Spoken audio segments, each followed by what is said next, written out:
Assalamualaikum warahmatullahi wabarakatuh.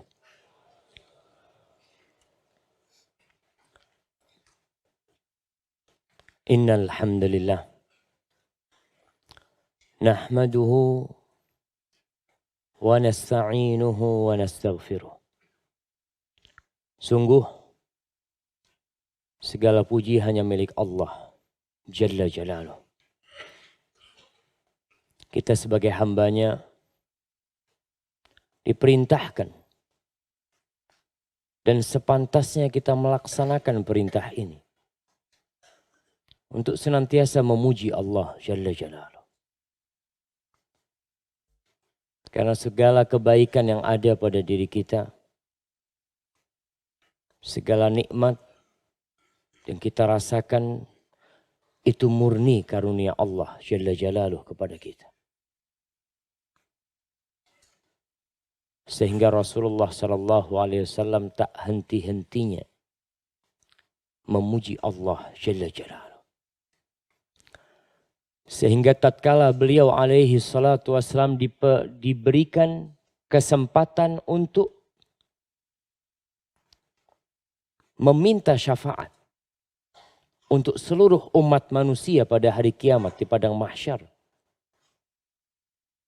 Beliau menceritakan bahwa Allah membukakan untuk beliau pintu-pintu pujian bagi Allah Jalla Jalaluh.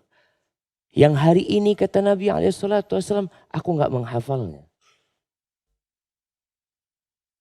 Maka perbanyaklah jamaah pujian, pujaan, tahmid, sanjungan buat Allah Jalla Jalaluh atas segala yang Allah berikan kepada kita. Dan kita meminta pertolongan hanya kepada Allah. Itu ikrar kita. Yang seharusnya kita buktikan dalam kehidupan nyata.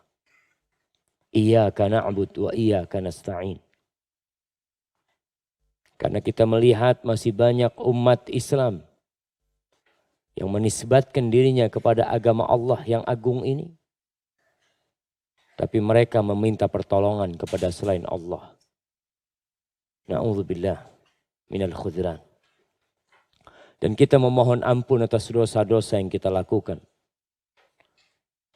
Yang memang sebagai manusia kita sadar bahwa kita tidak mungkin terlepas dari dosa. Tapi yang jadi masalah, ada orang yang sadar dengan fitrahnya, dengan tabiatnya. Namun dia lupa meminta istighfar. Memohon ampun kepada Allah Jalla Jalaluh. Wa na'udzu billahi min syururi anfusina. Wa sayyiati a'malina. Dan kita berlindung kepada Allah dari kejahatan jiwa kita. Yang senantiasa membisikkan keburukan. Terkadang sholat pun kita tidak khusyuk.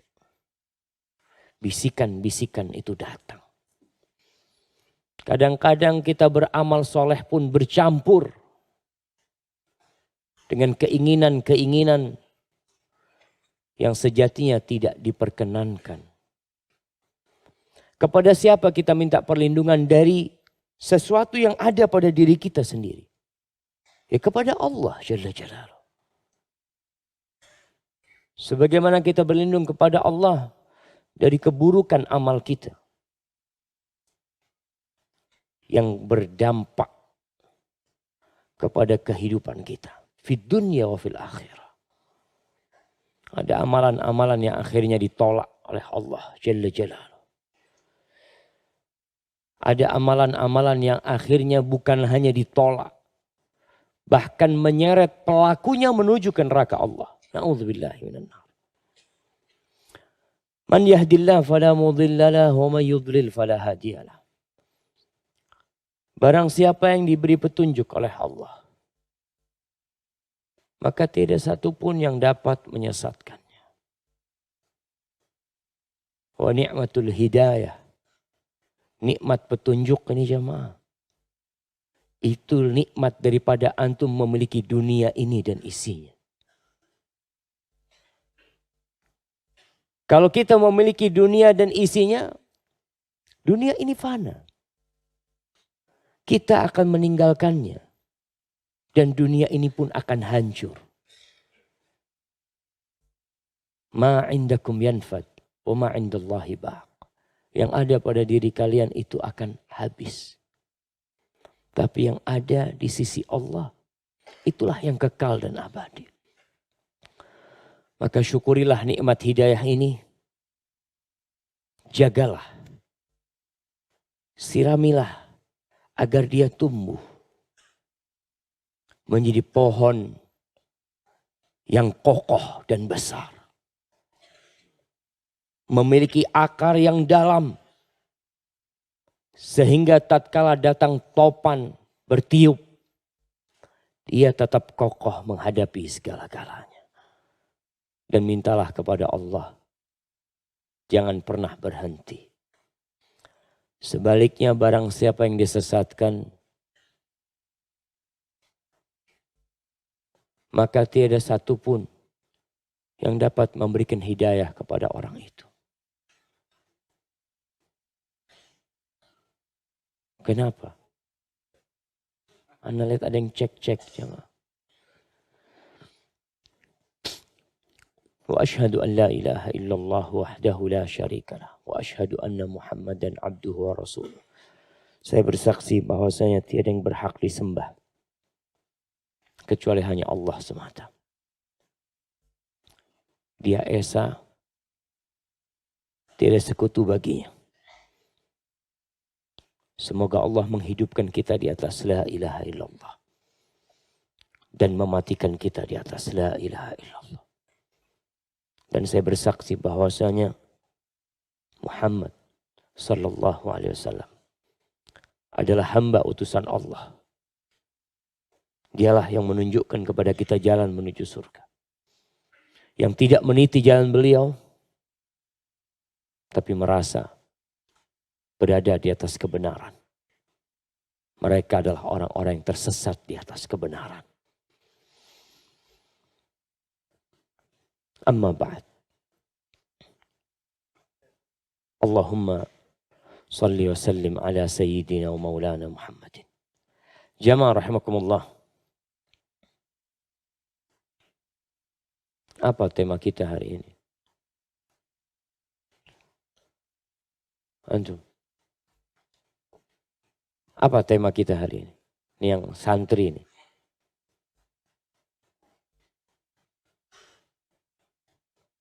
Nggak tahu.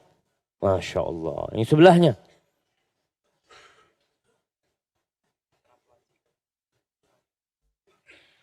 Nggak tahu juga. Yang belakangnya. Sebelahnya lagi. Masya Allah. Terus mau ngaji apa ini kita ini? Ini semangat yang perlu dicontoh jemaah. Nggak peduli temanya apa. Yang penting nuntut ilmu. Nggak peduli siapa ustadz yang datang. Yang penting di Masjid Babu Salam. Nah, apa temanya? Antara pelacur dan penghafal Al-Quran. Benar. Kok ragu-ragu? Anak kasih hadiah karena benar jawabannya. Masya Allah. Fadhal Habib. Jangan dilihat. Diambil. Antara pelacur dan penghafal Al-Quranul Karim. Kita tahu zina diharamkan. Nggak ada yang meragukan. Bahkan di antara poin-poin baiat Rasulullah sallallahu alaihi wasallam kepada para sahabat ketika mereka masuk Islam. Ketika baiatul aqabah yang pertama. Beliau mengatakan an la tusyriku billahi syai'an wa la tasriqu wa la taznu. Baiat yang pertama untuk tidak melakukan kesyirikan. Yang kedua untuk tidak mencuri. Yang ketiga untuk tidak berzina. Dan perbuatan zina adalah perbuatan yang hukumannya sangat menjijikkan di dunia wa fil akhirah. Allah tidak hanya atau tidak sekedar melarang perzinaan. Tapi Allah melarang mendekati perzinaan. Allah mengatakan wala taqrabu az-zina. Kalian jangan mendekati zina. Dekat saja nggak boleh. Kenapa? Innahu kana fahishatan wa sa'a sabila. Perzinaan itu adalah sesuatu yang sangat keji. Dan jalan yang sangat buruk untuk dilalui. Bagaimana tidak? Allah Jalla Jalaluh mensyariatkan pernikahan. Bahkan membuka pintu nikah selebar-lebarnya. Tapi yang jadi masalah, banyak di antara kita yang membuat pernikahan itu jadi sulit.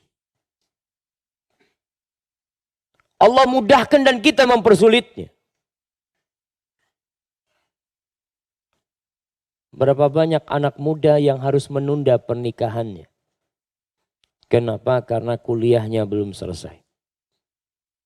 Berapa banyak seorang putri yang terlambat menikahnya.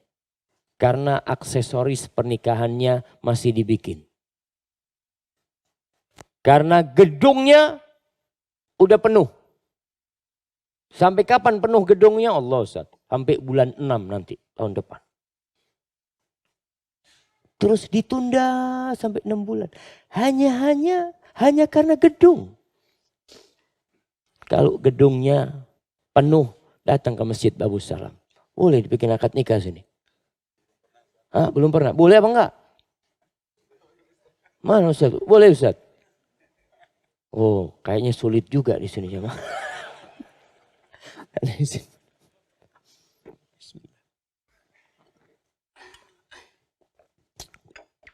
Tuh jemaah, alhamdulillah. Jadi susah menikah gara-gara hal-hal sepele.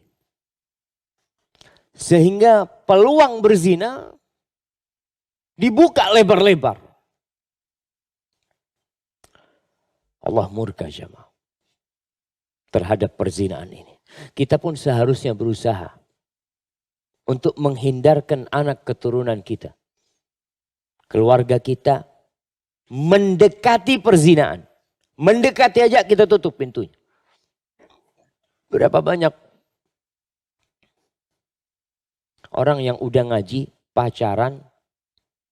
Tapi pacaran yang sesuai dengan tuntunan.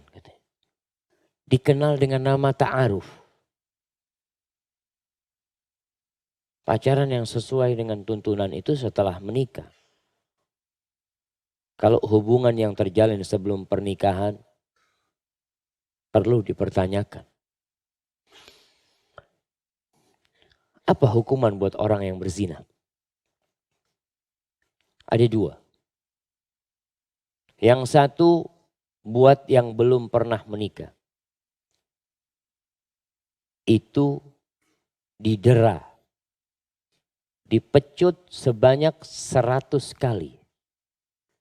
Az-zaniyatu waz-zani fajlidu kulla wahidin minhuma mi'ata jaldah wala ta'khudhkum ايش الآية الزانية والزاني فاجلدوا كل واحد منهما مئة جلدة فلا تأخذكم بهما رأفة في دين الله. Jangan kesian sama keduanya. Dalam menegakkan agama Allah jangan kesian. Karena inilah bentuk rahmat buat orang-orang yang berzina. Ini bentuk rahmat buat umat manusia agar tidak mengulangi perzinaan tersebut. Wal yashhad adzabahuma ta'ifatun minal mu'minin. Hendaklah datang menyaksikan azab siksa yang diberikan itu sekelompok dari umat Islam. Jangan sembunyi-sembunyi mengazabnya. Supaya lihat, itu kalau belum menikah. Kalau pernah menikah jemaah. Na'udzubillah min dzalik. Dirajam. sampai mati. Anda masih ingat pertanyaan teman kita di kelas. Waktu di Madinah kita kuliah.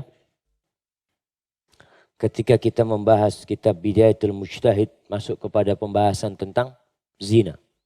Tentang hukum buat yang berzina. Ada pertanyaan. Ustaz. Orang yang membunuh dibunuh.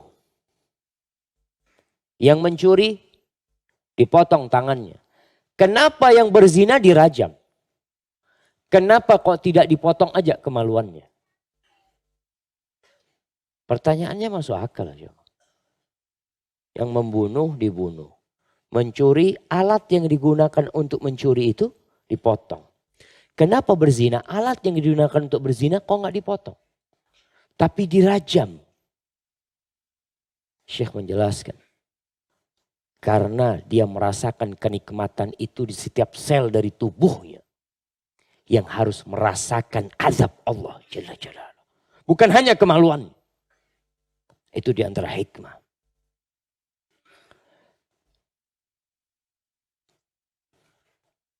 Anak ini susah mau naruhnya di mana. Kantongin aja.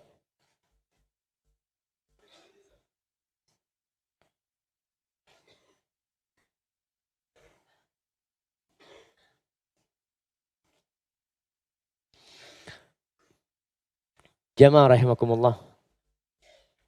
Sampai mana udah jamaah? Anak jadi lupa. Sampai mana? Ya. Taib. Tapi ternyata ada orang yang berzina. Bahkan pelacur bisa masuk surga. Jamaah. Jatuh dia jamaah.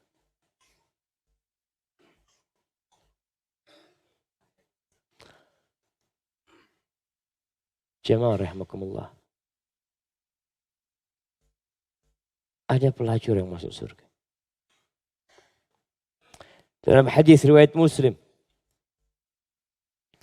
Rasulullah sallallahu alaihi wasallam bersabda. Bainama kalbun yutifu bi rakiyah qad kada yaqtuluhu al-'atash. إذ رأته بغي من بغايا بني إسرائيل فنزعت موقها فاستقت له به فسقته إياه فغفر لها به. Ketika ada hadis dalam versi yang panjang, bagaimana seorang pelacur dari kalangan Bani Israel. Rasulullah SAW sering cerita tentang Bani Israel. Ada pelajaran-pelajaran yang indah yang bisa diambil buat kita. Ini pelacur habis minum air dikatakan turun ke sumur. Sumurnya nggak pakai kerekan. Dia harus turun ke dalam. Sampai atas dia lihat anjing. Ya'kulu tsara minal atash. Yang dia sudah mengeluarkan lidahnya menjilat-jilatin pasir. Yalhathu tsara minal atash. Kehausan dia sudah. Lalu pelacur ini kesian.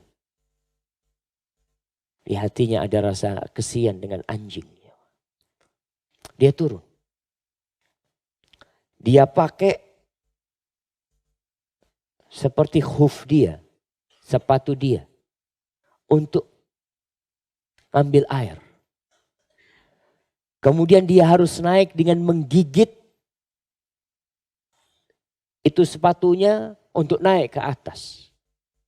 Setelah itu air itu diberikan kepada seekor anjing. Bukan manusia. Bukan orang yang beriman. Bukan seorang yang soleh. Anjing jemaah. Binatang yang biasa dilempar dengan batu. Ditendang dan diusir. Dikasih minum sama dia. Lalu Allah Jalla Jalla mengampuni dosa-dosanya. Sehingga dia pun masuk surga. Ahibati fillah. Kok bisa pelacur, memberi minum anjing, lalu diampuni sama Allah dan masuk surga. Bukankah dosa zina begitu dahsyatnya hukuman buat dia? Al-Imam Ibnul Qayyim rahimahullahu ta'ala mengatakan, ketika dia menjelaskan tentang nilai sebuah amalan, tentang hadithul bitaqah, tentang bagaimana seorang yang mengatakan la ilaha illallah padahal dia memiliki dosa sepanjang mata dia memandang. Itu lembaran dosa dia, jemaah. Lalu didatangkan satu lembar, satu bitaqah, satu kartu yang tertulis di sana la ilaha illallah. Ketika dia disidang, dia melihat dosa-dosa dia begitu banyaknya. Hal tungkir min hadza syai'? Apakah ada yang engkau ingkari dari dosa-dosa ini? Orang ini mengatakan, la ya Allah, nggak ada. Itu semua dosa-dosa aku, kata dia. Dan dia yakin kalau dia akan diazab. Lalu dikatakan kepada dia, fa innaka la tuzlamul yawm. Kau nggak akan dizalim. Engkau punya kebaikan. Satu bitaqah tertulis la ilaha illallah. Kata orang ini, apa kiranya yang dapat dilakukan oleh bitaqah ini, oleh kartu ini di hadapan tumpukan buku-buku dosa dia. Catatan dosa dia. Engkau nggak akan dizalim. Diletakkan di timbangan itu. Ada 2 daun timbangan. Itu tumpukan dosa-dosa dia di satu timbangan. La ilaha illallah di satu timbangan. Malat bihinna la ilaha illallah. Ternyata lebih berat la ilaha illallah. Hanya sebuah ucapan. Iya. Tapi kita harus tahu. Beratnya la ilaha illallah di dalam hati itu. Sesuai dengan keyakinan kita. Bagaimana kita benar-benar mewujudkan la ilaha illallah. Lalu Ibnu Qayyim menjelaskan. Wa qaribun min hadha ma qama biqalbil baghi. Allati ra'ad dhalikal kalb. Dan mendekati cerita ini. Bagaimana la ilaha illallah bisa mengalahkan dosa-dosa dia. Karena keyakinan orang ini dengan la ilaha illallah. Kecintaan dia dengan la ilaha illallah. Seperti apa yang tertanam di diri seorang pelacur. Yang dia melihat seekor anjing. Wa qad ishtadda bihil atash. Yang rasa haus di anjing ini sudah sampai puncaknya. Ya'kulu thara. Sampai dia makan itu yang namanya debu. Tanah dia makan. Faqama biqalbiha dhalikal waqt. Ketika itu tumbuh di hati perempuan ini. Pada saat itu. Ma'adamil alah. Alat gak ada untuk ngambil air. Wa adamil mu'in. Gak ada yang mau bantuin dia. Sendirian di sana. Wa adami man turaih bi'amaliha. Dan tidak hadirnya di tempat itu manusia yang dia bisa melakukan riak kepada orang itu. Benar-benar di padang pasir. Gak ada yang nulungin. Gak ada alat. Terus gak ada seorang pun yang bisa mendorong dia untuk melakukan perbuatan itu karena pencitraan. Gak ada. Ma hamalaha ala ma gharrat binafsiha fi nuzulil bi'r. Yang mendorong dia untuk melakukan tindakan yang dia berspekulasi. Bisa jadi dia jatuh. Kemudian dia binasa di sana. Tapi dia lakukan itu. Ada rahmat di hati dia. Wa mil ilma fi khuffiha. Air itu diisikan di khuf dia aja. Dia masukkan air di sana. Yang dia membuat khufnya rusak dengan dikasih air di sana. Tapi ada sesuatu yang terdapat di hati dia. Yang membuat dia melakukan itu. Dia bawa dalam kondisi khuf itu. Wahuwa mal'an. Hatta amkanah ruqi. Digigit. Kemudian dia naik. Perlahan-lahan. Thumma tawadu'uha li hadzal makhluk. Kemudian bagaimana perempuan ini tawaduk dia kepada anjing ini. Kepada makhluk. Alladhi jarat adatun nas bidarbih. Yang kebiasaan manusia memukulnya. Fa'amsakat lahul khuf biyadiha. Allah Akbar. Kemudian wanita ini memegang khufnya. Untuk diberikan kepada anjing ini agar anjing itu bisa minum dari khuf dia. Yang biasa dia pakai di kakinya. Dia pegangin. Sehingga anjing ini minum. Hatta syariba. Sampai anjing ini minum. Min ghairi antarju minhu jazaan wala syukura. Di mana wanita ini benar-benar melakukan perbuatan itu tanpa mengharap balasan dari anjing ini. Tidak pula ucapan terima kasih. Kalau kita berbuat baik kepada manusia, mungkin dia mengatakan makasih Ustaz. Jazakallah khair Ustaz. Semoga Ustaz mendapatkan balasan yang besar. Dia melakukan perbuatan ini kepada anjing. Siapa?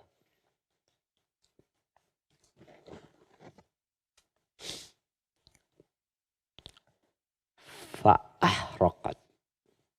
Hadzal qadar minat tauhid. Si tauhid yang ada pada hatinya.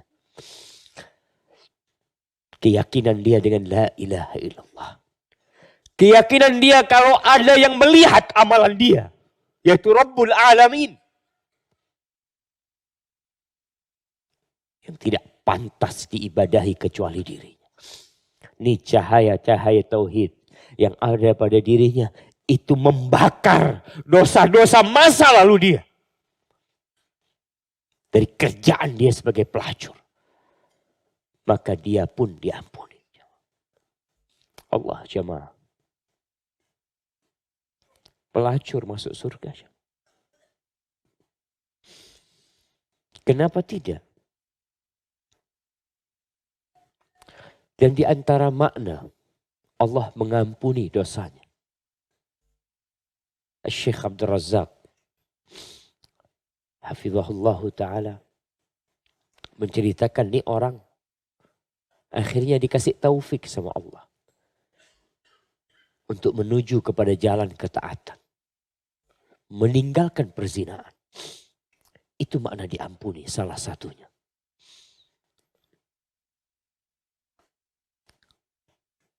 Jamaah rahimakumullah.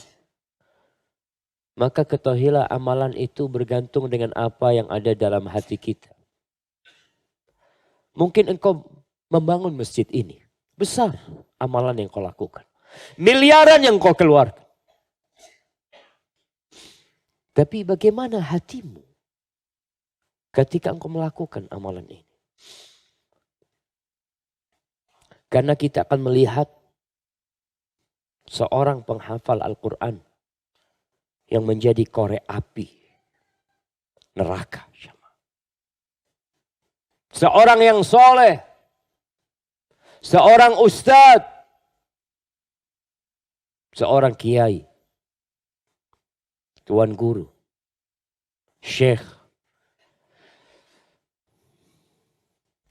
itu menjadi koreknya api neraka. Bukankah disyariatkan menghafalkan Al-Quran Karim? Naam. Kita tahu fadilah menghafal Al-Quranul Karim.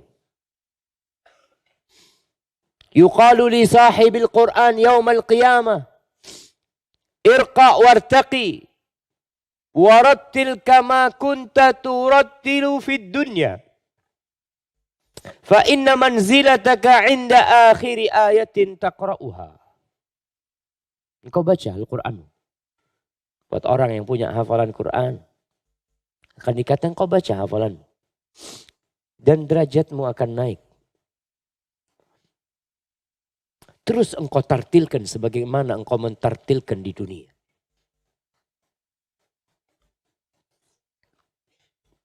Posisimu, derajatmu itu akan berakhir dengan akhir ayat yang kau baca. Hadis yang lainnya mengatakan al-mahir bil Quran ma'as safaratil kiramil bararah. Orang yang mahir baca Al-Quranul Karim, Masya Allah. Dia sederajat tuh dengan malaikat-malaikat yang maha mulia, yang maha baik, sejajar sama mereka. Walladhi yatata'ta. Adapun orang yang membaca Al-Quran dengan susah, wa huwa syaq alai. Bahkan dia merasa berat belajar Al-Quranul Karim. Karena mungkin terlambat dia belajar. Sehingga dia merasa susah. Jangan putus asa. Orang itu lahu ajran. Dia dapat pahala double. Bukan satu. Man qara'a harfan min kitabillah. Kata Nabi SAW yang membaca satu huruf dari kitabullah. Falahu bihi hasana. Wal hasanatu bi ashri amthaliha. La aqulu alif lam mim harf.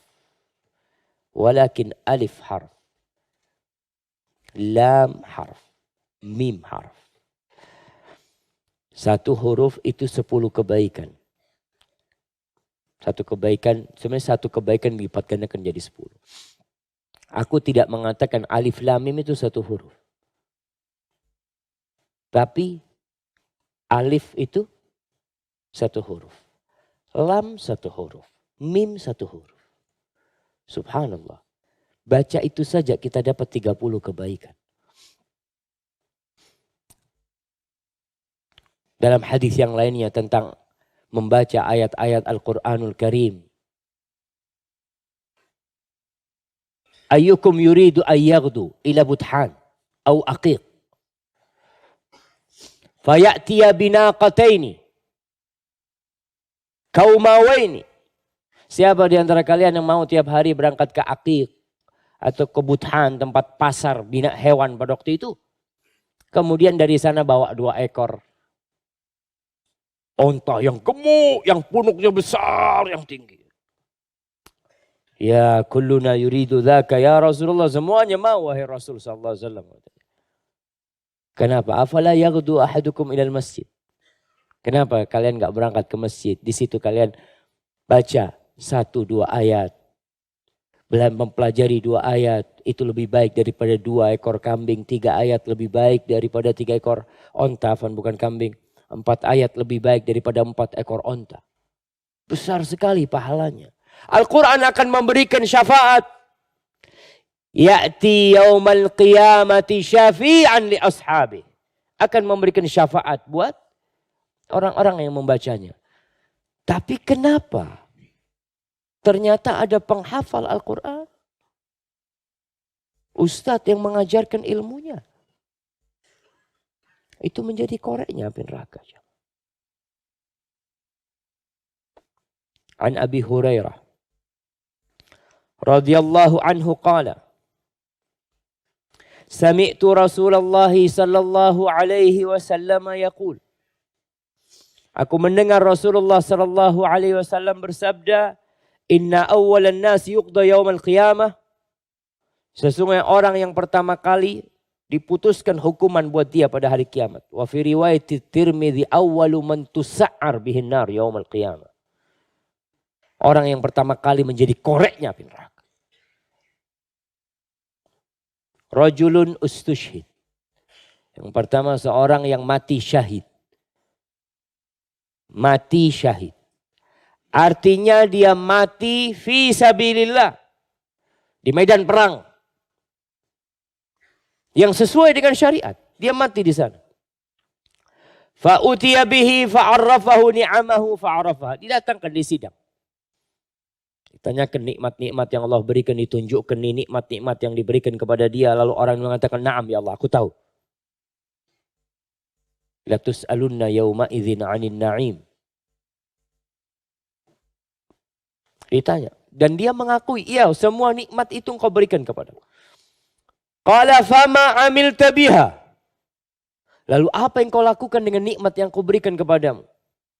Qala qataltu fika hatta istushhid. Aku berjuang di jalanmu ya Allah sampai aku mati syahid. Qala kadzabta. Dusta engkau.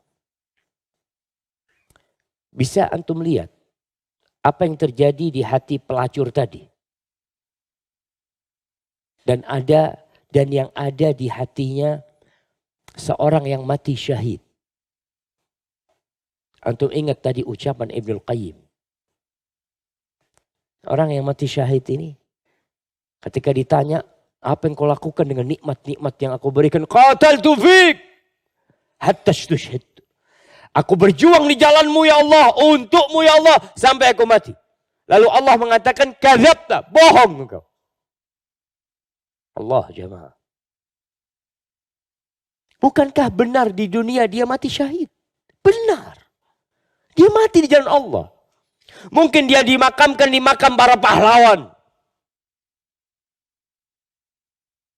Dia mati tidak dimandikan. Dia mati mungkin juga tidak disolatin. Hanya didoakan, mati dalam kondisi darahnya masih berceceran di tubuhnya. Dia dimakamkan dalam kondisi seperti itu, jamaah. Ini secara kasat mata yang dilihat orang ini benar. Tapi Allah berbicara tentang apa yang ada di dalam hati. Maka Allah mengatakan kadzabta, bohong kau, dusta. Innama qatalta liyuqala syahid, innama qatalta liyuqala jari wa qad qil. Engkau berjuang selama ini supaya mendapatkan gelar seorang pemberani, pahlawan yang memperjuangkan Islam, fulan, waqad qil, dan yang engkau inginkan sudah engkau dapatkan di dunia. Meminta pahala hari ini. Sejatinya dia tidak minta kepada Allah Jalla Jalaluhu. Dia menginginkan pujian dan sanjungan dari manusia. Selesai. Thumma umira bihi fasuhiba ala wajhihi thumma turiha finnar.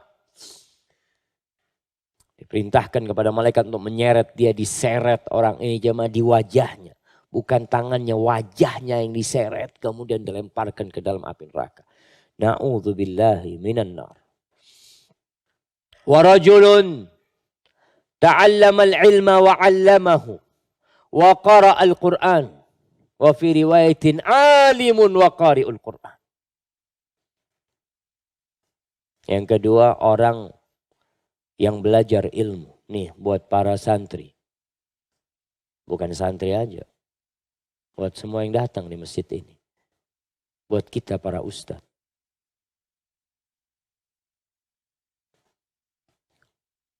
Orang yang belajar ilmu. Mungkin dia sampai ke Madinah. Mungkin dia sampai ke Mesir. Mungkin ke tempat-tempat yang jauh dia menuntut ilmu. Kemudian dia jadi guru, mengajarkan ilmunya. Wa qara al-Quran, dan dia Masya Allah orangnya pandai membaca Al-Quranul Karim. Fa'utiya bihi. Didatangkan orang ini. Ingat. La tus'alunna yawma idzin 'anil na'im. Akan ditanya nikmat-nikmat yang Allah berikan. Yang pertama akan ditanya dalam riwayat tentang nikmat itu. Alam nusahhi badanak. Bukankah kita udah kasih engkau badan yang sehat? Wa nurwik minal ma'il barid. Dan kita berikan kepadamu Masya Allah air yang dingin yang kau bisa hidup nyaman. Apa yang kau gunakan dengan nikmat-nikmat itu? Dia mengatakan iya engkau berikan itu kepadaku ya Allah. Aku bisa belajar, bisa ngaji, alhamdulillah sehat, badanku bisa menuntut ilmu kemana-mana. Kemudian Allah bertanya, Fama amilta fiha. Terus dengan nikmat yang aku berikan kepadamu, apa yang kau lakukan? Ta'allamtul ilma wa 'allamtuhu wa qara'tu fikal Qur'an. Aku mengajarkan ilmu. Aku belajar ilmu dulu. Kemudian aku mengajarkannya kepada umat manusia. Dan aku membaca Al-Quran. Semua itu aku lakukan untukmu ya Allah. Untukmu ya Allah. Siapa yang tidak bisa mengatakan lillahi ta'ala? Semuanya bisa. Bahkan puluhan kali, ratusan kali, ribuan kali. Lisan kita dengan mudah mengatakan lillahi ta'ala. Tapi benarkah yang di hati kita lillahi ta'ala? Allah mengatakan kepada orang alim ini, kadzabta, bohong. Subhanallah jemaah. Innama ta'allamta liyuqala alim wa qara'ta al-Qur'ana liyuqala huwa qari'. Engkau selama ini belajar menuntut ilmu supaya dapat gelar seorang yang alim. Alim ulama, mufti, dai kondang, ustadz, tuan guru, kiai. Engkau belajar untuk mendapatkan gelar itu. Dan engkau membaca Al-Quranul Karim jadi imam kayak. Atau membaca Al-Quran dalam acara-acara tertentu. Yang bacaannya indah. Engkau melakukan itu supaya disebut huwa qari. Tuh Masya Allah orangnya. Masya Allah hafal Quran. Suaranya indah. Kalau baca Al-Quran membuat orang-orang meneteskan air mata. Masya Allah. Hati-hati jemaah. Allah tahu dengan isi hati kita. Allahumma arhamna bil Quran ya Allah. Faqad qil. Engkau sudah mendapatkan gelar itu. Apalagi sekarang jemaah. Godaan semakin dahsyat. Buat orang yang berilmu, buat para pembaca Al-Quranul Karim, buat orang-orang yang hafal Al-Quranul Karim. Jaga bacaannya. Jangan sampai ternyata pelacur masuk surga, penghafal Al-Quran masuk neraka. Ustadz masuk neraka. Thumma umira bihi fasuhiba ala wajhi thumma turiha finnar. Diseret di wajahnya. Kemudian dibawa, tarik menuju api neraka. Na'udzubillahi minan nar. Wa rajulun, dan yang ketiga. Seseorang wassa'allahu alaih. Wa a'tahu min asnafil mali kullih. Allah luaskan rizkinya. Allah bukakan pintu-pintu nikmat buat dia. Berbagai macam rizki Allah berikan. Mau dari hewan ternak, mau dari emas, perak, rumah, perusahaan. Orang ini orang kaya dan baik orangnya. Gak sombong orangnya. Masya Allah. Suka membantu orang lain. Didatangkan orang ini. Di sidang. Ma min ahadin illa sayukallimuhu rabbuhu. Laisa bainahu wa bainallahi turjuman. Semua orang akan berhadapan dengan Allah tanpa ada penerjemah. Ketika orang ini datang ditanyakan tentang nikmat-nikmat yang Allah berikan, dia mengakui, iya ya Allah, semua itu Engkau berikan kepada kami. Lalu ditanya, fama amilta fiha? Terus kamu pakai apa tuh nikmat yang Kau berikan? Allahu Akbar. Qal, dia mengatakan dengan lisannya, ma taraktu min sabilin tuhibbu an yunfaqa fiha illa anfaqtu fiha lak. Ya Allah, tidak ada satu jalan pun ya Allah, jalan kebaikan yang Engkau suka harta itu diinfakkan di sana, melainkan aku sudah berinfak di sana. Bayangkan orang ini berani mengatakan tidak ada satu pun jalan kebaikan. Dan benar yang dia katakan jemaah. Ketika hidup di dunia dia ini orang baik jemaah. Masjid dia bangun, pesantren dia dirikan, fakir miskin dia santuni, anak-anak yatim dia bantu.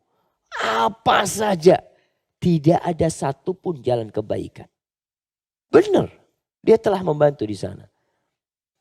Yang tidak benar ucapan dia untuk Allah. Ketika di dunia kita kan nggak tahu jemaah. Orang itu melakukan untuk Allah apa tidak. Yang jelas orang itu datang membantu, kita ucapkan jazakallah khair. Mudah-mudahan antum ikhlas mengamalkan. Tapi pada saat itu, innallaha alimun bidzatis sudur. Allah tuh tahu dengan apa yang di hati kita. Yang kita sembunyikan, yang kita nyatakan, itu buat Allah sama. Lalu Allah mengatakan kepada orang ini, kadzabta, dusta engkau. Lisannya mengatakan lillahi ta'ala, hatinya tidak. Walakinnaka fa'alta liyuqala huwa jawad. Kenapa masih ada rame-rame di masjid? Masya Allah. Untuk mengingatkan antum katanya.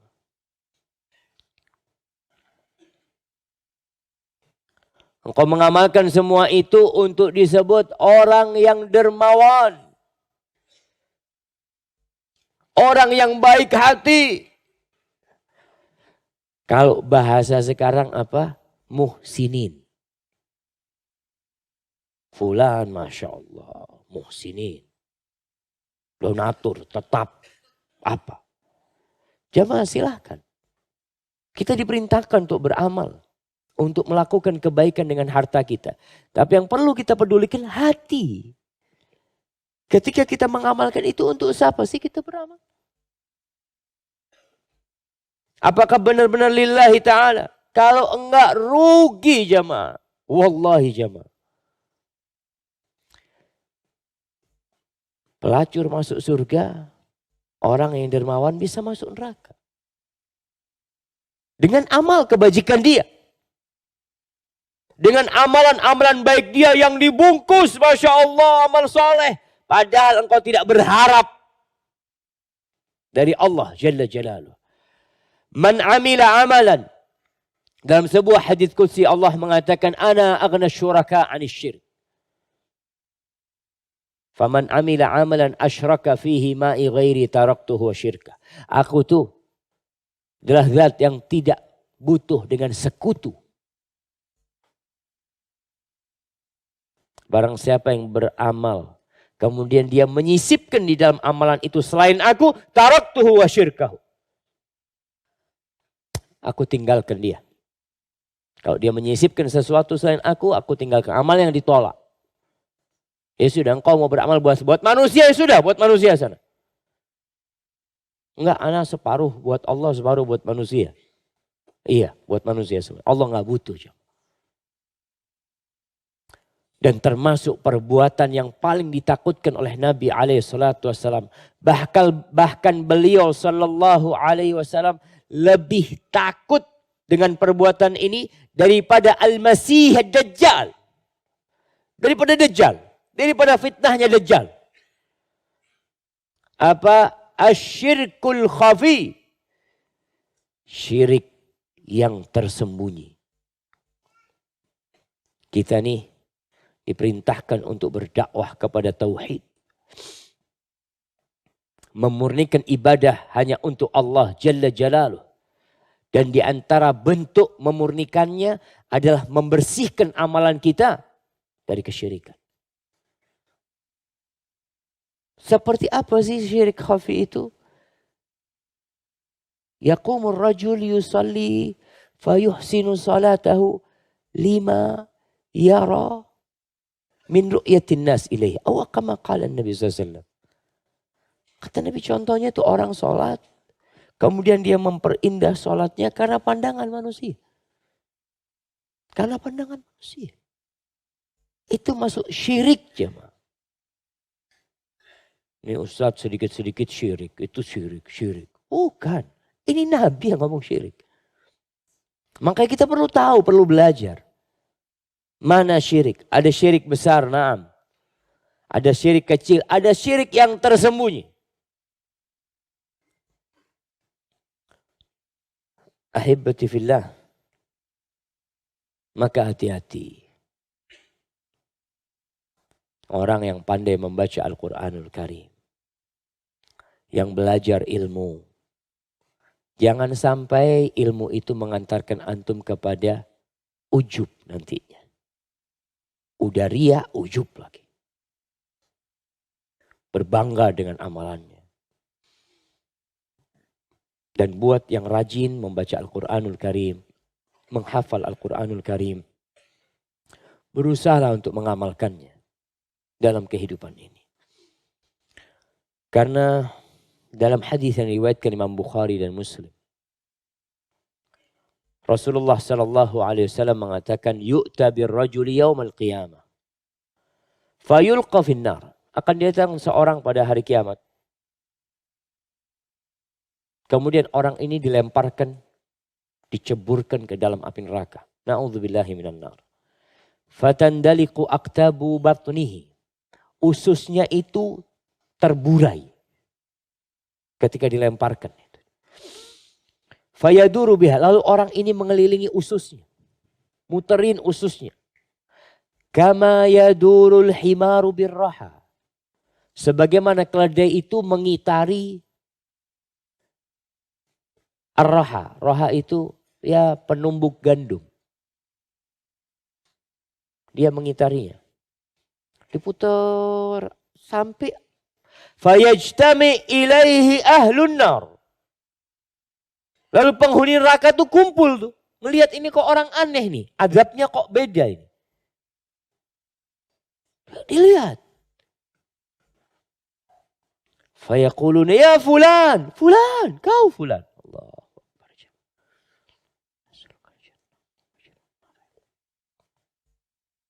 Ya fulan. Malak. Kenapa engkau diazab seperti ini? Alam takun ta'muru bil ma'ruf wa tanha 'anil munkar. Bukankah selama di dunia engkau biasa beramar ma'ruf dan bernahi munkar? Biasa berdakwah. Biasa membacakan ayat-ayat Al-Quranul Karim yang isinya ajakan kepada kebaikan. Larangan kepada kemungkaran. Fayaqulu bala. Iya benar. Aku fulan yang dulu di dunia. Biasa berdakwah. Qad kuntu amuru bil ma'ruf wa la ati. Wa anha 'anil munkar wa ati. Aku selama hidup di dunia memang beramar ma'ruf. Tapi aku tidak ngamalkannya. Dan aku mencegah kemungkaran tapi aku malah mengerjakannya. Wallahi jamaah kita minta kepada Allah taufik. Agar kita menjadi orang-orang yang mendengarkan kebaikan lalu mengamalkannya dalam kehidupan ini. Dan ikhlas dalam beramal. Oleh karena itu. Ada sebuah amalan. Yang perlu kita tumbuhkan di hati kita. Agar jangan sampai amal soleh yang kita lakukan menyeret kita ke neraka. Apakah amalan itu? Takut tidak diterima amalan. Perasaan takut tidak diterima. Allah berfirman di surah Al-Mu'minun ayat 60. Alladzina yu'tuna ma atau wa qulubuhum wajilah annahum ila rabbihim raji'un. Itu orang yang melakukan perbuatan-perbuatan apa yang bisa mereka kerjakan dalam kondisi hati mereka takut dan khawatir. Dan mereka yakin kalau mereka akan dikembalikan kepada Allah Jalla Jalaluhu. Ketika ayat ini turun, Aisyah radhiyallahu taala anha bertanya kepada Nabi sallallahu alaihi wasallam, "Ya Rasulullah, yang dimaksud dengan ayat ini siapa? Yang mereka melakukan perbuatan-perbuatan kemudian mereka takut Apa perbuatan mereka? Alladzina yashrabuna al-khamr wa yasriqun. Apa yang dimaksud dengan ayat ini adalah peminum khamr, pencuri, pelaku dosa. Qal, la, yabnat as-siddiq, bukan. Bukan pelaku dosa. Bukan pencuri, bukan peminum khamar, bukan pezina, bukan yang lainnya sudah dari dosa-dosa. Ini ayat ini bukan tentang pendosa. Walakinnahum alladzina yasumun wa yusallun wa yatasaddaqun wa hum yakhafuna an la yutaqabbala minhum. Ulaika alladzina yusari'una fil khairat. Kata Nabi SAW, yang dimaksud dengan ayat ini adalah orang-orang yang senantiasa berpuasa, senantiasa sholat, senantiasa bersedekah, tapi mereka takut hatinya jemaah. Mereka takut amalan mereka tidak diterima. Mereka lah orang-orang yang berlomba-lomba dalam kebaikan. Jadi seorang yang beramal soleh hendaklah berusaha untuk menjaga hatinya. Beramal, engkau bersedekah, mikir. Ya Allah, diterima enggak sedekah? Engkau puasa sunnah, mikir. Salat malam, berdakwah, membaca Al-Quranul Karim, tumbuhkan di hatinya. Diterima enggak amalan? Perasaan takut ini akan mengantarkan antum akan terus meminta kepada Allah agar amalannya diterima. Antum bisa melihat bagaimana Nabi Ibrahim alaihissalam. Nabiullah Ibrahim, Khalilur Rahman. Apa yang beliau lakukan? Beliau membangun rumah Allah. Meninggikan bangunan Ka'bah. Bersama putranya Nabi Ismail alaihi salam. Kakeknya Nabi kita Muhammad sallallahu alaihi wasallam. Yang dibangun Ka'bah. Apa yang mereka baca dalam kondisi membangun Ka'bah? Terus mereka mengatakan Rabbana taqabbal minna innaka antas sami'ul alim. Ya Allah, terimalah dari kami ya Allah. Terimalah dari kami. Terus dia bangun itu sambil berdoa mengatakan terimalah dari kami ya Allah. Sesungguhnya engkau maha mendengar dan maha mengetahui. Di samping itu beliau minta ampun kepada Allah. Utub alaina innaka antat tawwabur rahim.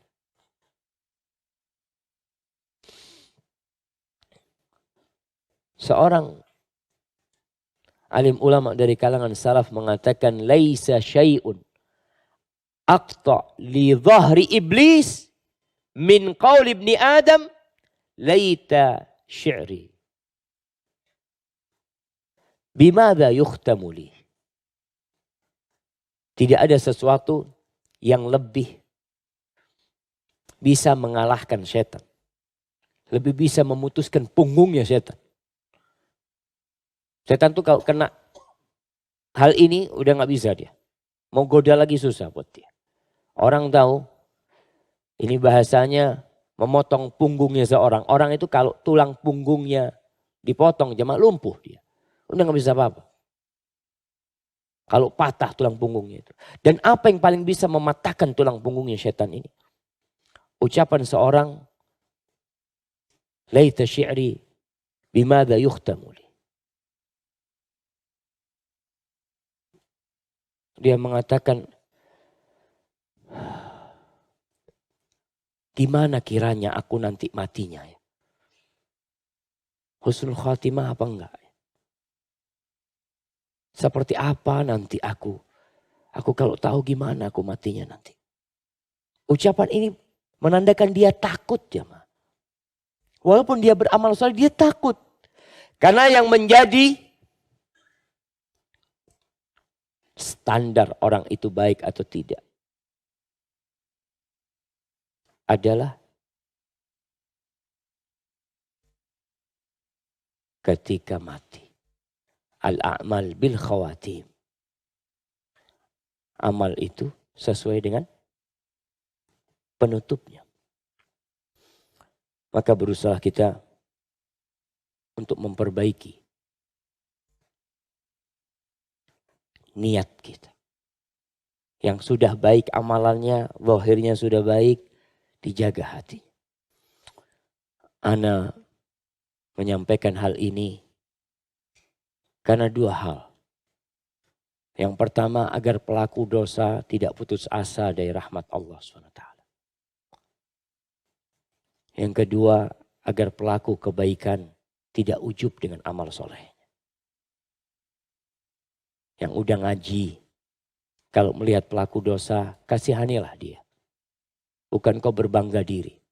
Karena kau juga gak tahu gimana akhir hidupmu nantinya.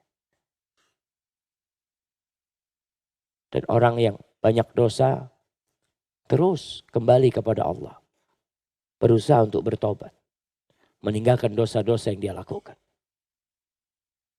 Semoga dengan itu Allah Jalla Jalaluh memberikan kepada semua dari kita husnul khatimah.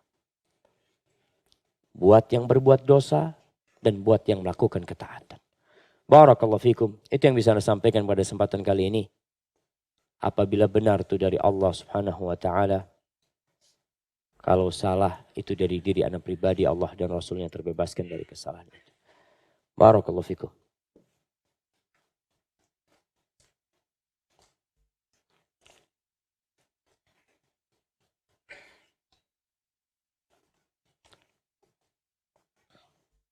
Assalamualaikum Ustaz.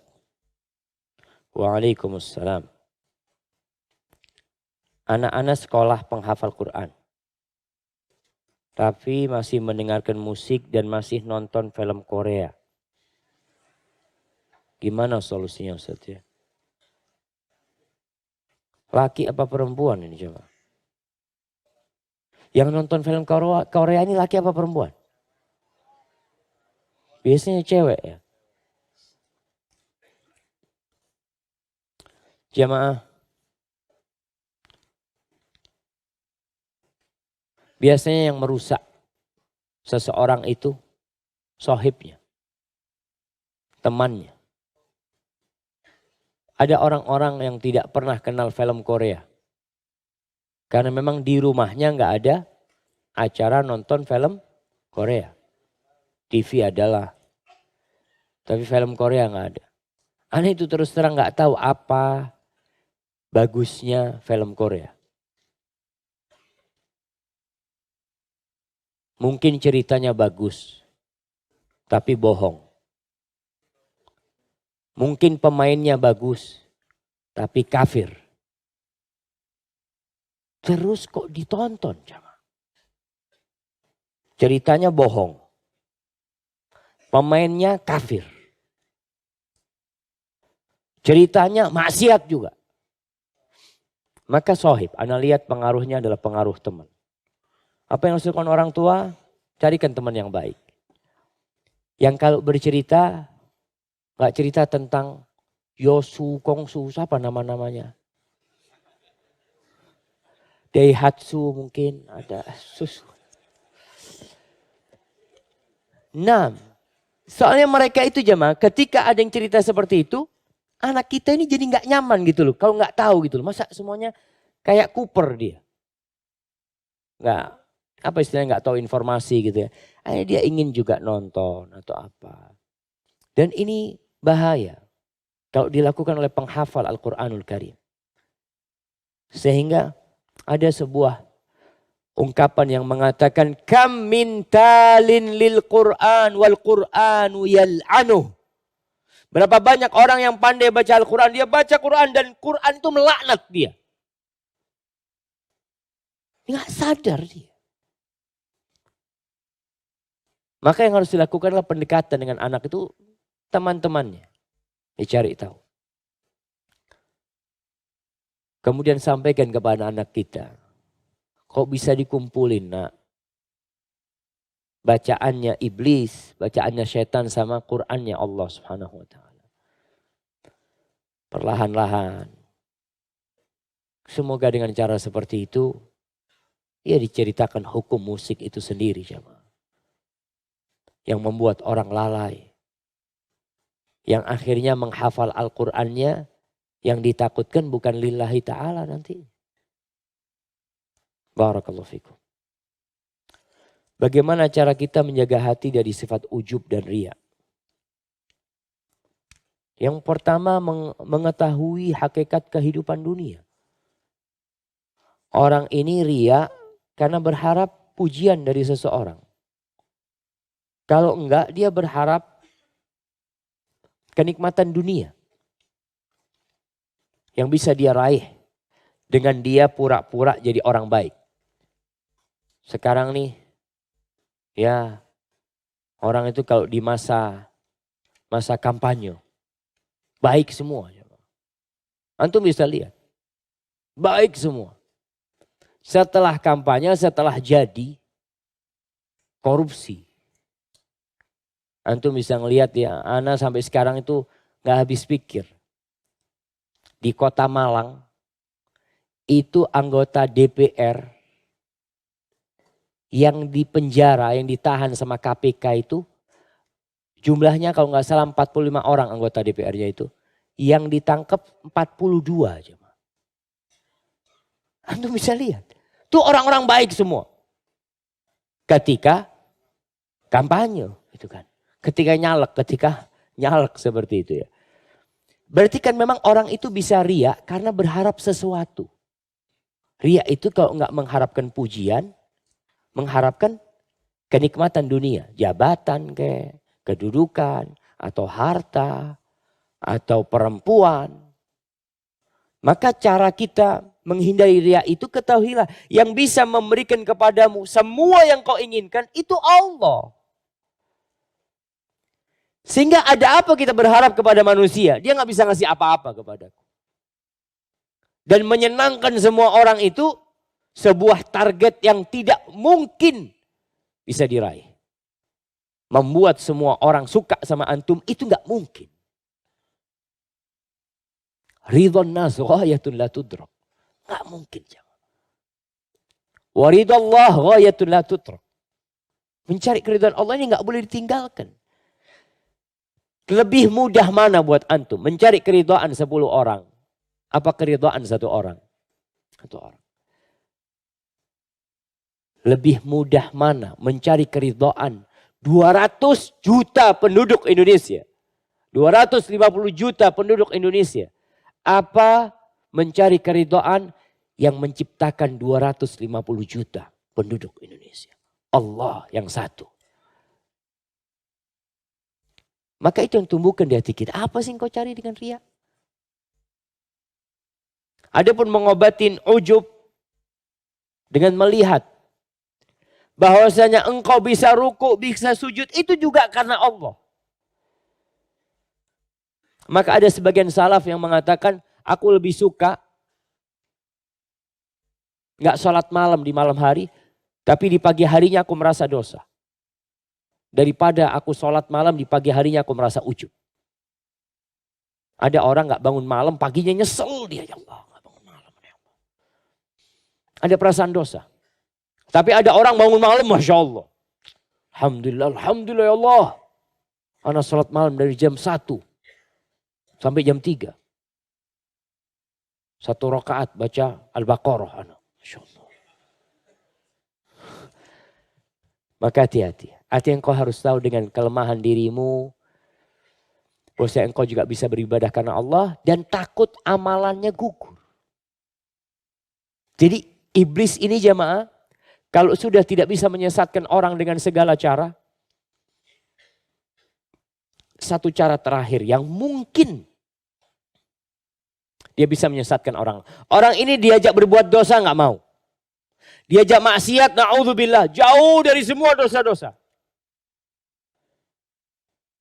Ibadahnya Masya Allah. Ikhlas lillahi ta'ala. Sodakonya ikhlas. Semuanya Masya Allah. Udah gak bisa masuk iblis ini. Tinggal satu cara. Bagaimana membuat orang ini ujub. Gugur nanti amalannya. Di akhir hayatnya. Terus digoda. Maka ada riwayat tentang Imam Ahmad. Ketika beliau sedang sakit sekarat mau mati. Beliau mengatakan. Ba'd La ba'd. La ba'd. Ini yang membesuk Imam Ahmad, yang menjaga Imam Ahmad bingung kata dia. Kenapa Imam Ahmad kata dia? Kau mengatakan belum. Belum waktunya. Nanti kalau sudah selesai, belum kata Imam Ahmad. Kata dia, aku melihat iblis. Dalam kondisi gak sadar beliau mungkin. Atau dalam mimpinya. Ditampakkan godaan iblis di pojok rumah. Dia mengatakan sambil menggigit jarinya. Futtani ya Ahmad. Futtani ya Ahmad. Ahmad, engkau sukses dari godaanku Ahmad.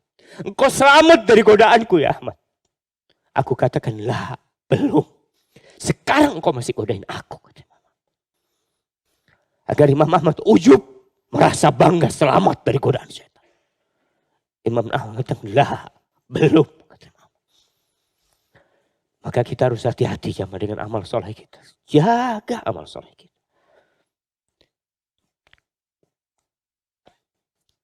Assalamualaikum warahmatullahi wabarakatuh. Waalaikumsalam warahmatullahi wabarakatuh. Ustadz, ana pekerja ojek online. Hari-hari ana di jalanan Ustadz. Setiap hari ana melihat wanita yang terbuka auratnya.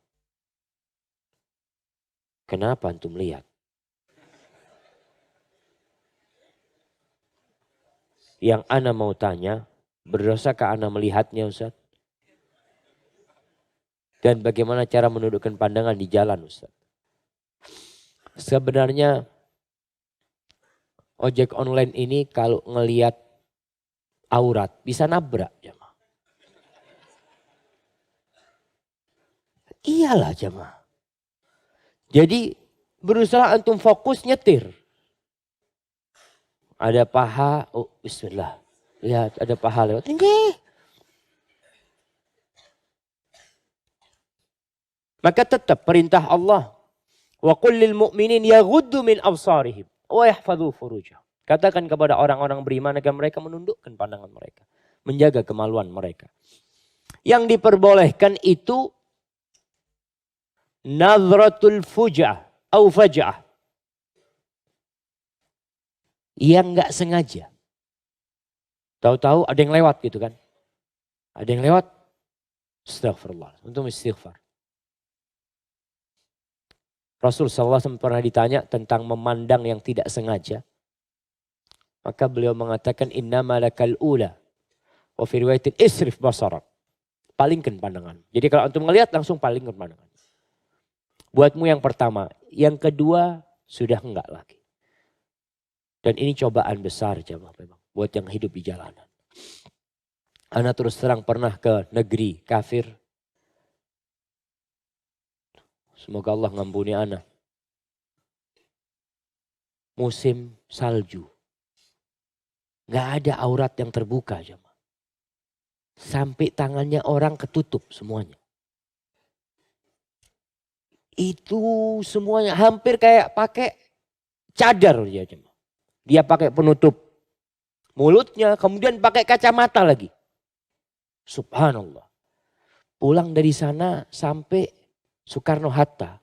Allahu Akbar. Pemandangan yang berbeda. Itu negeri kafir, ini negeri mayoritas Muslim. Seperti itu. Dan tugas kita adalah tetap memalingkan pandangan kita. Insya Allah diselamatkan antum. Ketika antum lihat langsung antum palingkan. Bukan melihat ya, terlihat.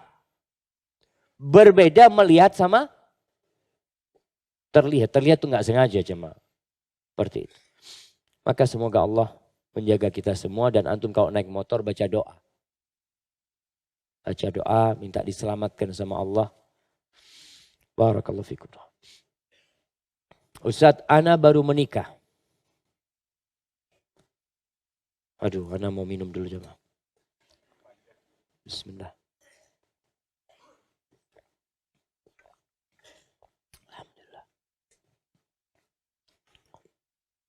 Ana baru menikah. Tetapi suami ana telah berpacaran dengan akhwat lain. Dari kami sebelum menikah sampai sekarang. Mereka berdua sama-sama penghafal Al-Quran. Tetapi mereka melakukan hal yang tidak pantas. Suami ana mengakui kesalahannya. dan meminta maaf. Ana meminta suami ana pindah dari pekerjaannya.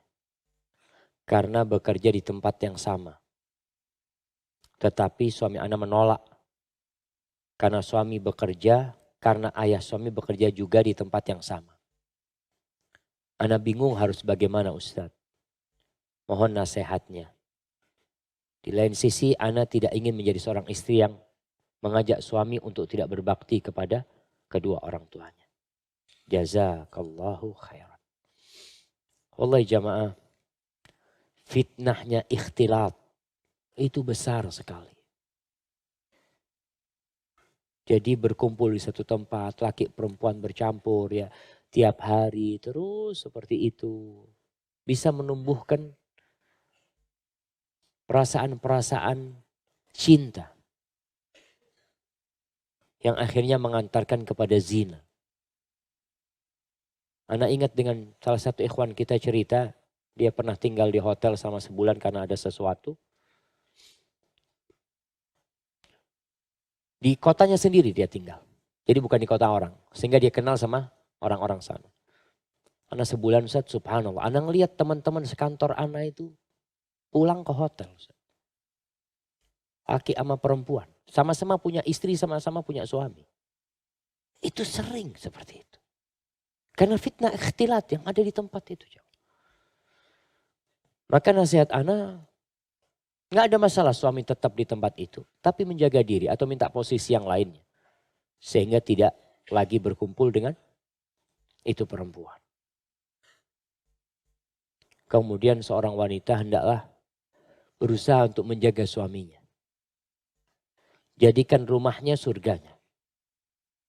Ana sering sampaikan bagi seorang istri usahakan kalau suaminya datang tidak ada lagi pertanyaan dari mana.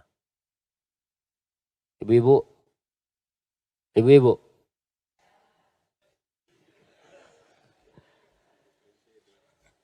Jadi jangan tanya suaminya datang dari apa yang ditanyakan? Mau apa? Bapak setuju nggak? Jamaah, suami capek, kerja. Kadang kalau ada beban kerjaan yang membuat pikiran dia, ya tersiksa. Sehingga dia telat. Gara-gara sebuah kerjaan. Sampai rumah ditanya sama istri, dari mana bang kok telat? Astagfirullahaladzim. Itu suami gak kepingin pulang. Itu. Anak makan di warung aja lah. Jadi mungkin dia langsung ke warung. Tapi kalau sampai rumah ditanya dengan pakaian yang indah, dengan senyum, ditanya bang mau apa bang, yang panas apa yang dingin, Allahu Akbar, hilang semua beban pekerjaan dia. Mudah-mudahan dengan cara seperti itu ngobatin suami, artinya dia mendapatkan sesuatu yang indah. Terus terang anak kalau melihat ya di warung, itu bagaimana orang kalau dilayani oleh pramusaji itu, datang bawa ini. Kata dia, makasih mbak, kata dia. Nanti datang lagi bawa apa? Bawa teh, makasih mbak. Karena bawanya dengan cara yang baik. Tapi kadang-kadang istri bawa apa? Teh dengan wajah yang cemberut. Nih, tanya. Minum, terus cerita dari mana? Astagfirullah. Jadi akhirnya jadi beban gitu loh. Jadi tugas perempuan adalah membuat rumah itu jadi surga. Suaminya keluar rumah titipkan sama Allah Subhanahu wa taala. Titipkan sama Allah Jalla Jalla.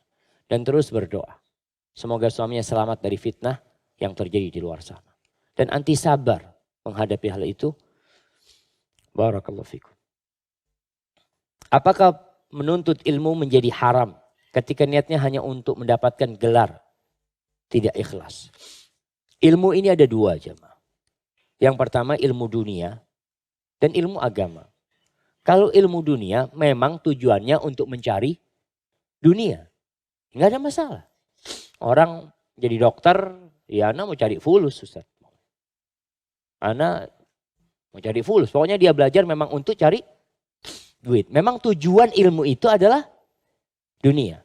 Tapi ilmu agama ini, kata Rasul sallallahu alaihi wasallam, "Man talabal ilma mimma yubtagha bihi wajhullah, la yatlubuhu illa liyusiba bihi 'aradan minad dunya, lam yajid raihatal jannah." Barang siapa yang menuntut ilmu, yang ilmu ini diletakkan untuk mencari keridhaan Allah Subhanahu wa taala, dicari untuk mencari keridhaan Allah Subhanahu wa taala, kemudian dia tidak menuntutnya kecuali untuk mendapatkan kenikmatan dunia, maka dia tidak akan mencium bau surga.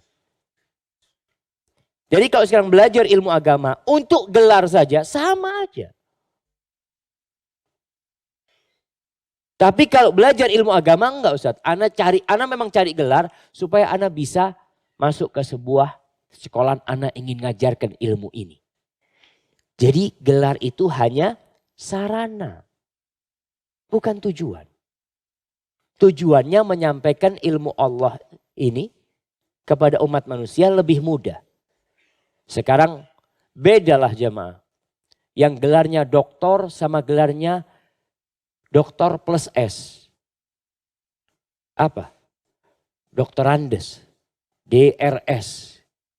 Beda sama yang doktor. Artinya orang itu kalau doktor ya bisa masuk ke kampus, bisa ngajar ke sana.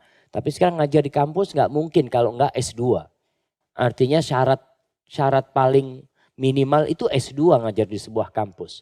Sehingga kita lihat banyak ustadz kita yang melanjutkan memang untuk mendapatkan gelar.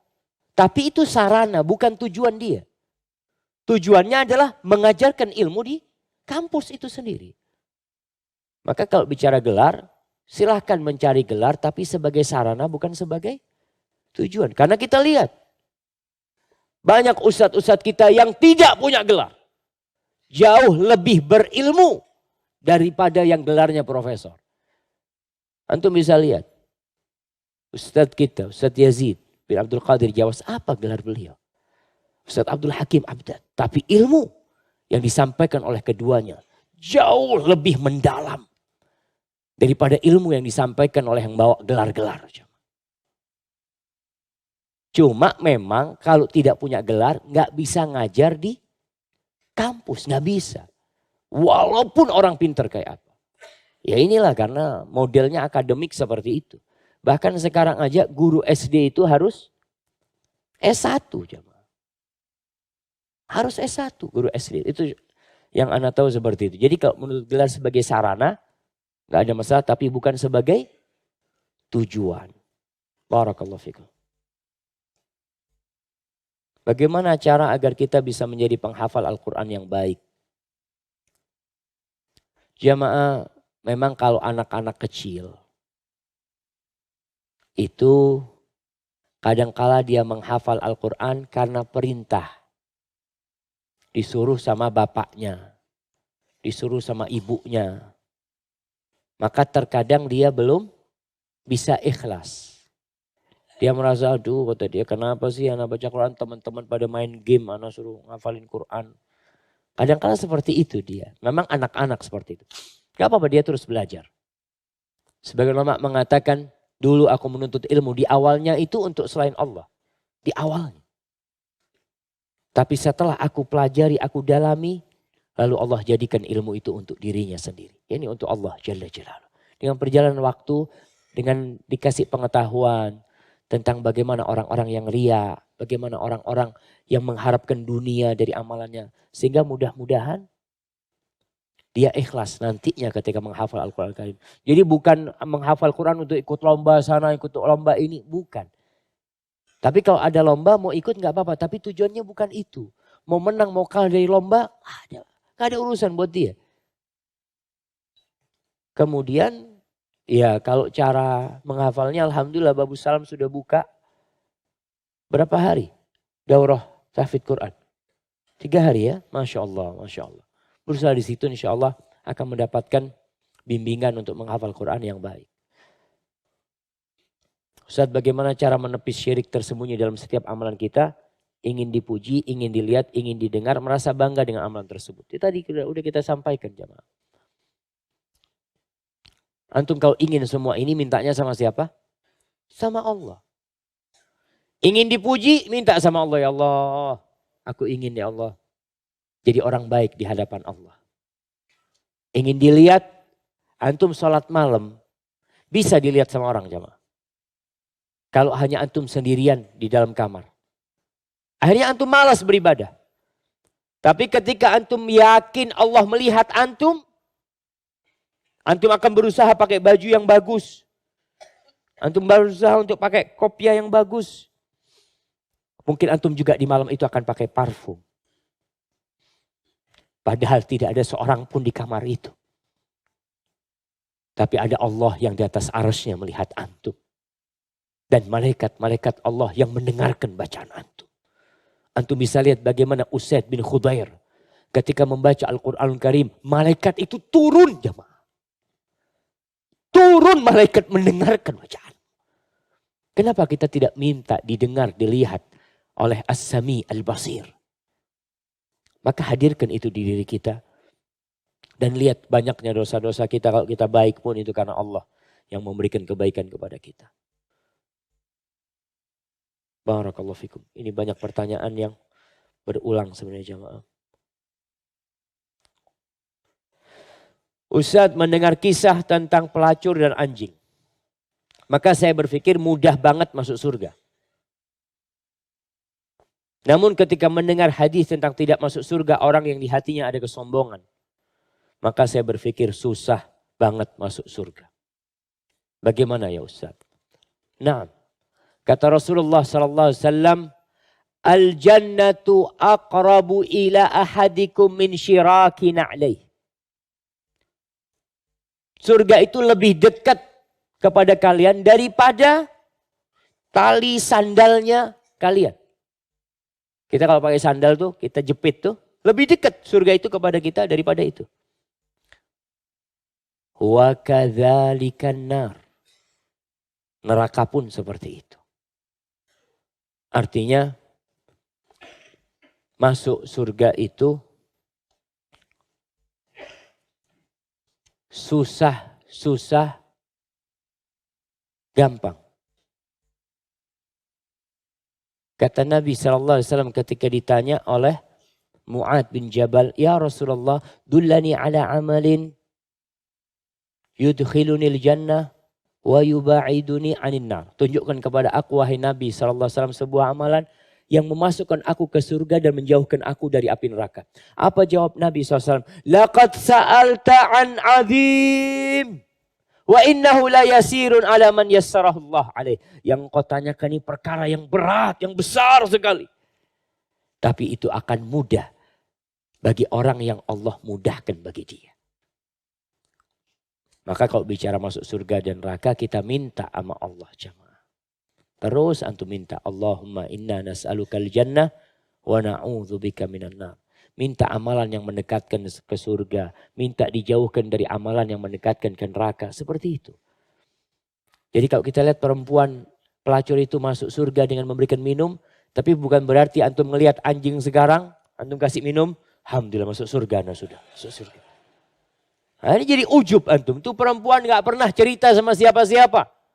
Yang menceritakan kejadian itu Allah. Kepada Nabi Muhammad SAW.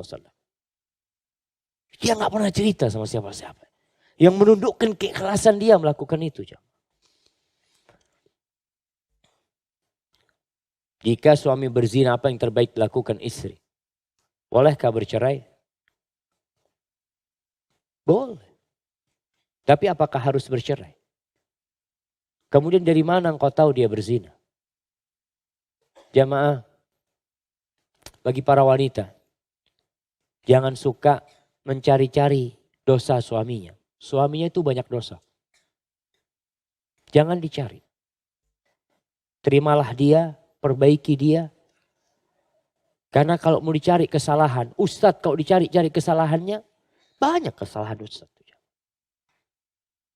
Tapi kita menerima seseorang yang menggauli dia dengan zahirnya. Ada wanita yang suka membuka-buka HP istrinya. HP istrinya. HP suaminya. Suaminya masuk kamar mandi, dia pegang HP-nya.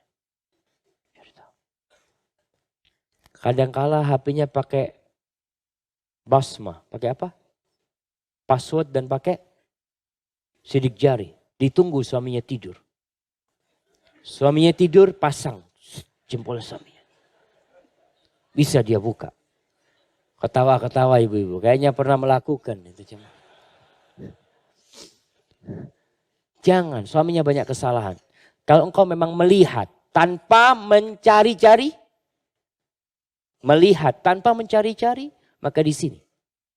Perbaiki suami. Kalau suami berzina dan benar dia berzina. Nasihatin dia. Dan perbaiki dirimu. Ketika memang tidak bisa diperbaikin. Maka gugat cerai itu diperbolehkan. Karena kalau suami berzina di luar. Dia berangkat menjumpain istrinya. Gak ada beda istrinya sama pelacur yang di luar. Makanya pezina itu gak pantas menikah kecuali dengan pezina juga. Maka perlu berhati-hati. Namun perbaiki suaminya. Kemudian jamaah. Seorang hendaklah memperbaiki hubungannya sama Allah SWT. Agar Allah memperbaiki hubungan dia dengan orang lain. Semoga suaminya yang buruk dengan istri ini dekat sama Allah ya. Berbuat baik sama makhluk di sekitarnya. Sehingga Allah memperbaiki suaminya. Barakallahu fikum. Apabila sudah riya lalu kita bertobat. Bagaimana dengan amalan tersebut? Apakah akan kembali pahalanya kepada kita? Riya ini ada 3 kondisi. Kondisi yang pertama. Ini dijelaskan oleh Syekh bin Utsaimin rahimahullahu ta'ala. Dari awal dia itu niatnya riya. Dari awal. Sholat umpamanya. Dari awal. Dia itu sebenarnya orang gak mau sholat. Tapi kebetulan ada kamera yang datang. Ada pemandangan. Akhirnya dia. Allahu Akbar. Masya Allah. Ada orang yang. Kalau sholat sendiri baca kulhu. Kalau jadi imam. Baca amma yatasa'alun. Hati-hati jemaah. Enggak Ustaz, anak ini ingin supaya jamaah pahalanya lebih banyak. Kata dia. Terus kalau antum sendirian, maka pengen pahalanya tambah banyak. Maka ada orang yang dari awal dia sholat, riya. Dari awal dia masuk ke sholat itu riya. Jadi amalan itu, Syekh Utsaimin menjelaskan amalan itu terbagi jadi 2. Ada amalan yang awal sama ujungnya itu menjadi satu, nggak mungkin terpisahkan. Seperti sholat. Awal sampai ujungnya ya dimulai dengan takbir, diakhiri dengan salam. Ada yang terpisah, orang punya duit 200.000. Dia sedekah buat 2 orang. 100 buat fulan riya, 100 buat fulan ikhlas. Jadi yang gak diterima yang riya. Yang ini diterima. Tapi kondisi yang pertama tadi orang dari awal riya, maka batal sholatnya. Dari awal dia riya, batal. Berangkat haji riya. Dari awal berangkat haji memang dia gak ada keinginan lillahi ta'ala. Hanya dia kepingin dapat gelar haji. Soalnya dia mau mencalonkan diri jadi bupati atau apa. Kalau nggak ada gelar hanya nggak enak lah. Berangkat haji dia. Jadi kalau memang niatnya awalnya hanya untuk itu. Maka hajinya batal. Nggak terhitung buat dia. Berarti dia ngulangin dia. Yang kedua. Orang yang riyanya datang. Di pertengahan ibadah dia. Dari awal dia lillahi ta'ala sholat. Kemudian ketika dia sudah mulai sholat sampai ruku pertama, ruku kedua masih ikhlas lillahi ta'ala. Di rakaat ketiga datang mertuanya. Allah. Awalnya ruku baca subhana rabbiyal azim 3 kali. Karena ada mertua jadi 12 kali. Kan kelihatan perbedaannya.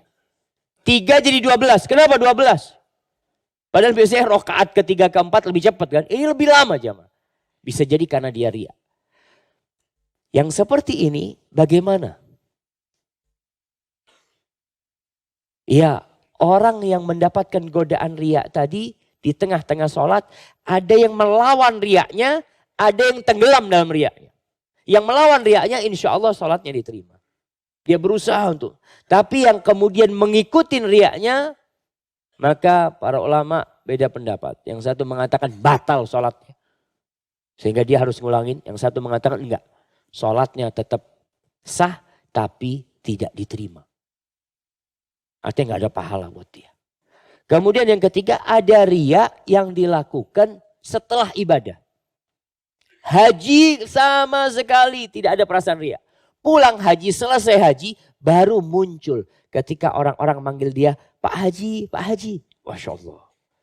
Dia mulai nampak bangga. Ketika ada orang namanya umpamanya Mahmud. Dipanggil Haji Mahmud, senang. Suatu hari dipanggil Mahmud. Haji Mahmud, jemaah. Masya Allah. Hati-hati yang itu mulai. Artinya kalau riaknya itu datang setelah ibadah, maka ibadahnya tidak perlu ngulangin. Ibadahnya sah tentunya, tapi pahalanya yang bisa hilang. Terus apakah kalau kita tobat bisa kembali pahalanya? Insya Allah jemaah. Allah itu maha pengampun dan maha penyayang. Jemaah kayaknya itu terakhir sudah jemaah. Jam berapa ini? Jam 6 lewat sudah. Hadza wallahu a'lam bishawab. Itu yang bisa ana jawab. Ada pertanyaan yang belum bisa ana jawab, insyaallah dijawab oleh Ustaz Mas'ud nanti. Apabila yang ana sampaikan benar itu dari Allah Jalla Jalaluhu, kalau ada yang salah dan kurang berkenan itu dari diri ana pribadi, Allah dan Rasulnya terbebaskan dari kesalahan itu. Allahumma inna nas'aluka husnal khatimah wa na'udzubika min su'il khatimah. Subhanakallahumma wa bihamdika asyhadu an la ilaha illa anta astaghfiruka wa atubu ilaik. Wassalamualaikum warahmatullahi wabarakatuh.